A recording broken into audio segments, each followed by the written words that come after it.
오늘은 다니엘 8장 1절에서 14절까지 말씀입니다. 오늘 본문 말씀은 다니엘이 두 번째 환상을 본 내용입니다. 우리가 어제 7장에서도 환상의 내용을 보았는데요. 오늘 8장에서도 다니엘은 또 환상을 보게 됩니다. 자, 환상을 보는데 첫 번째 등장하는 동물이 있는데요. 순양이었습니다. 여러분 3절에 보니까 내가 눈을 들어본 즉 강가에 두 뿔 가진 순양이 섰다라고 말합니다. 자, 그런데 순양이 무엇인가? 8장 20절에 가보면 내가 본 바 두 뿔 가진 순양은 곧 어떤 나라라고 되어 있죠? 메대와 바사. 이 바사가 페르시아거든요. 이 메대와 바사라고 하는 나라는 이제 보통 연결해서 이렇게 설명을 많이 하는데, 그래서 이 순양이 두 뿔을 가졌다라고 보는 거예요. 메대와 바사이기 때문에. 그런데 역사적으로 보면 처음에 가장 이 강력한 나라는 메대였고요. 이 페르시아는 아주 작은 나라였다고 해요. 그런데 나중에 이 페르시아가 강성해져서 메대라고 하는 나라까지 다 삼키게 돼요. 그래서 오늘 이 순양을 표현할 때 두 뿔이 다 길었는데 그 중에 한 뿔이 다른 뿔보다 길었어요. 그런데 그 긴 것이 나중에 난 것이라는 거예요. 그게 무슨 말이냐면 페르시아라고 하는 나라가 처음엔 작았는데 나중에 강해졌다라는 것을 표현하고 싶은 거예요. 그래서 메대와 페르시아라고 하는 나라가 먼저 순양으로 표현돼요. 실제로 이 페르시아라고 하는 나라는 서쪽으로는 바벨론과 시리아, 소아시아를 정복하고 그리스를 침략하고요. 북쪽으로는 아르메니아, 또 스키디아, 카스피해 지역을 점령하고 남쪽으로는 이집트와 이디오피아까지 정복해 갑니다. 그렇게 페르시아가 거대한 제국이 돼요. 그것을 오늘 3절에 순양이라 표현하고 4절에 보니까 내가 본즉 그 순양이 서쪽과 북쪽과 남쪽을 향하여 받으나 들이받는 거예요. 그것을 당할 짐승이 하나도 없고 그 손에 구할 자가 없다라고 표현하고 있는 거예요. 근데 그 다음에 또 다른 짐승이 등장해요. 5절에 보니까 내가 생각할 때 한 순염소가 서쪽에서부터 오고 있는데요. 온 지면에 두루 다니며 땅에 닿지 않고 그 염소의 두 눈 사이에는 현저한 뿔이 있어요.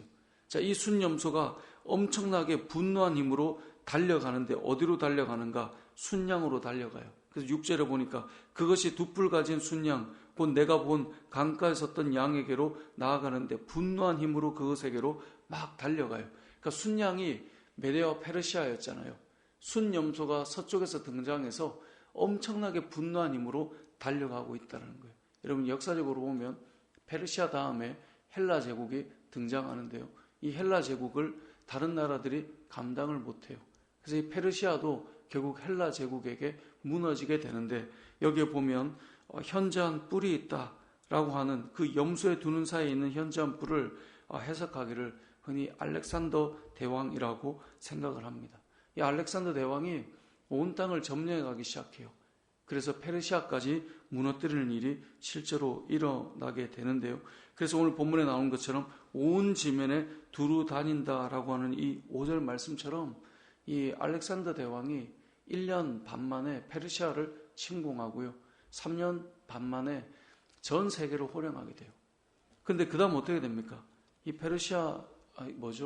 이 알렉산더 대왕이 갑자기 33세에 요절을 하게 되거든요. 고열로 인해서 죽게 되는데 그 이유는 역사적으로 여러 가지 원인을 이야기하지만 아무튼 갑자기 사라져요.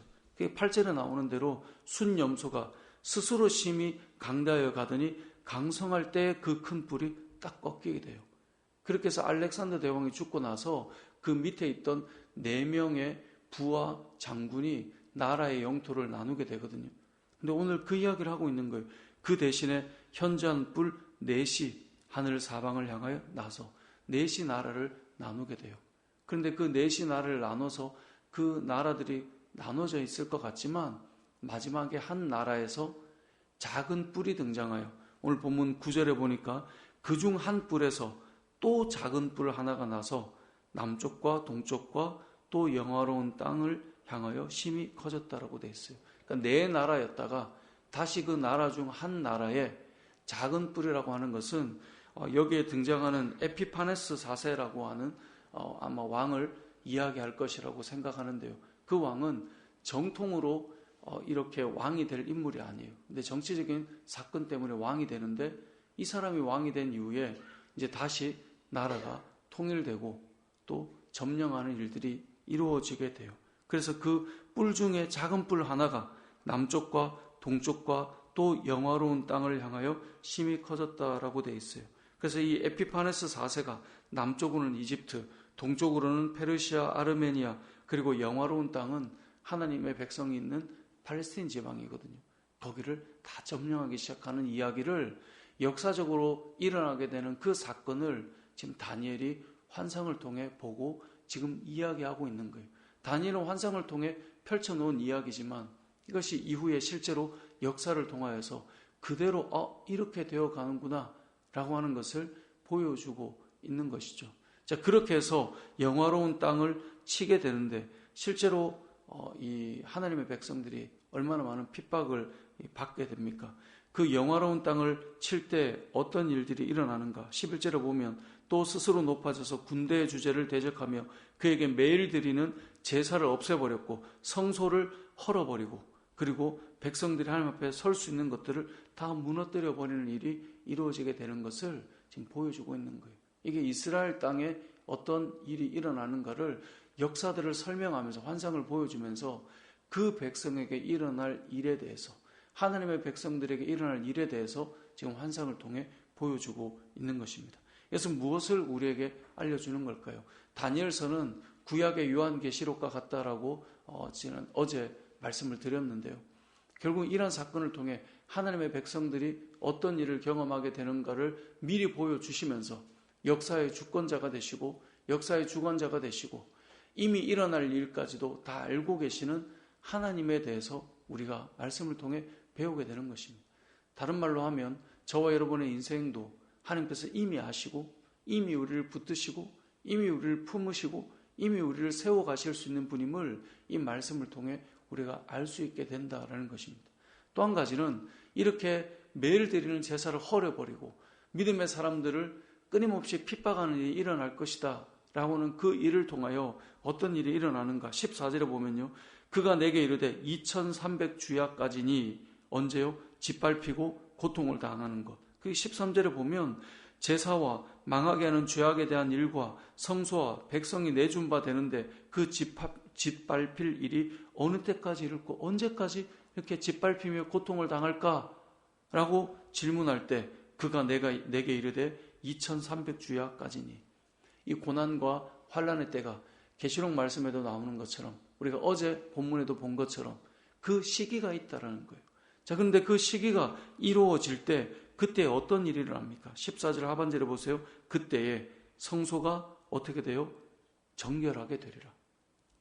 우리는 핍박을 당하고 고통을 당하는 것을 당연히 그냥 고난의 이야기, 고통의 이야기로만 생각할 수 있는데 그 고통과 핍박을 통하여 뭐가 어떻게 돼요? 성소가 정결하게 되는 거예요.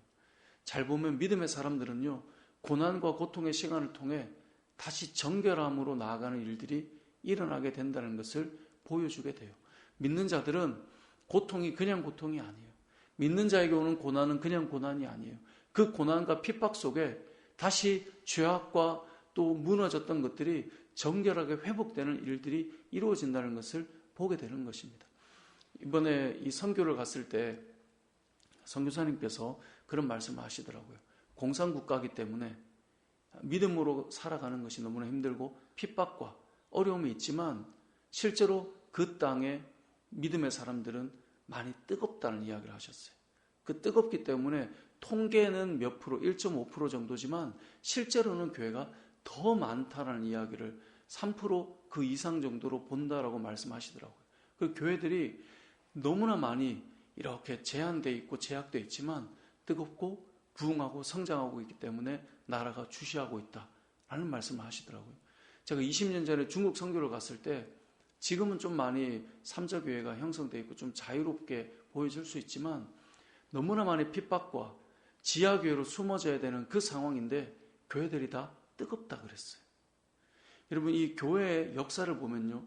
교회가 자유를 누리고 안정권에 들어가는 순간 부패하는 일이 더 많아졌고요. 실제로 고난과 핍박의 역사 속에 교회는 뜨거웠어요. 우리가 여기 보는 이 말씀처럼 핍박의 시대, 로마가 엄청나게 박해하는 그때 교회는 엄청나게 뜨거웠어요. 근데 300년 이후에 교회가 기독교가 공인되고 그리고 국교가 되고 나서 교회는 점점 부패해져 가고 중세시대의 교회는 암흑기라고 불렀단 말이에요. 우리나라의 교회 역사도 마찬가지입니다. 교회가 복음 전하고 믿음으로 살 때 핍박이 있고 고난을 당하는 그 시간에 교회는 엄청나게 뜨겁고 부흥했어요. 그런데 교회가 뭔가 힘을 가지게 됐고 안정적이라는 그 모습을 가지게 될 때 교회는 더 부패하고 더 많이 이렇게 하얀 곡선을 그리는 모습을 보여줬단 말이죠. 오늘 본문에 보면 짓밟히고 고통을 당하고 이 죄악에 대한 그 일에 대해서 당하는 이 심판의 때가 언제까지입니까? 고통의 때가 언제까지입니까? 라고 질문할 때 그 날을 소개하신 이후에 그 말은 그때가 지나간다. 지금 어렵고 힘들지만 여러분 고난의 시간이 우리에게 오지만 그때는 지나간다. 그리고 그것이 다가 아니라 그리고 나서 성소가 정결하게 된다. 모든 믿는 자들은 고난과 고통의 시간들이 지나갈 때 성소가 정결하게 되는 것처럼 성전된 우리도 정결하게 되고 회복되어져 간다라고 하는 것을 보여주는 것인데요. 역사의 이야기를 쭉 환상을 통해 보여주는 것 같지만 그 이야기를 통해 무엇을 말하고 싶은 것일까요?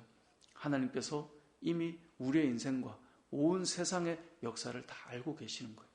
그 가운데 하나님께서는 때로는 우리를 내어 맡긴 것 같지만 그 속에서 성소를 정결케 하시고 우리를 정결하게 만들어 가시는 것인데 저와 여러분의 삶 속에 고난이 있고 어려움이 있고 힘겨움이 있다라고 하는 것은 항상 그때가 지나갈 때가 온다라는 것과 동시에 그 일을 통해 우리는 더 정결하고 더 하나님께서 기뻐하시는 모습으로 세워져 가게 될 텐데 저와 여러분이 그런 삶으로 믿음으로 잘 세워져 가는 은혜가 있으시길 주님의 이름으로 축복합니다. 아멘.